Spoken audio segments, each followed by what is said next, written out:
Hello everyone. हमने पहले introduction और मीनिंग देखा था और हमने डिफरेंशिएट किया था subsidiary books and primary books का।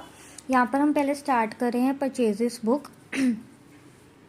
परचेजेस बुक्स में हम क्या करते हैं, जो हमारे बिजनेस जिस प्रोडक्ट में डील कर रहा है उससे रिलेटेड जो हमारी परचेजेस होंगी क्रेडिट पर, वो सारे ट्रांजैक्शंस परचेज बुक में रिकॉर्ड करी जाएंगे।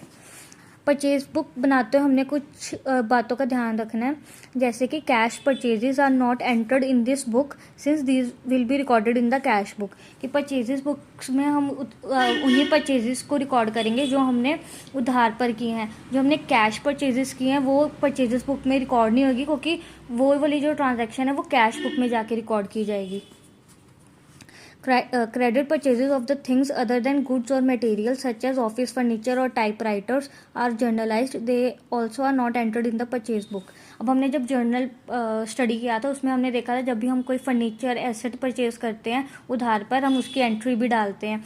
बट हम परचेजेस बुक में उसको कंसिडर क्यों नहीं करते? क्योंकि परचेजेस बुक का मतलब है कि जो कंपनी का बिजनेस है, जो प्रोडक्ट कंपनी बना रही है उससे रिलेटेड जो उसने उधार पर सामान लिया है वो यहाँ पर लिखा जाएगा।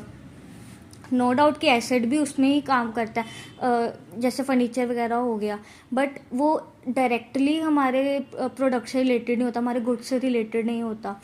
तो क्या गुड्स से रिलेटेड जितना भी हम मटेरियल परचेज करते हैं या हमारे गुड्स होते हैं वो जब क्रेडिट पर ख़रीदे जाते हैं वो परचेजेस बुक में आते हैं, ना कि हमारे जो एसेट्स फर्नीचर टाइपराइटर या कुछ भी हमारा जो एसेट होता है वो अगर क्रेडिट पर भी हम खरीदें पर फिर भी वो परचेजेस बुक में हम रिकॉर्ड नहीं करते, उसकी हम जर्नल एंट्री ही पास करते हैं।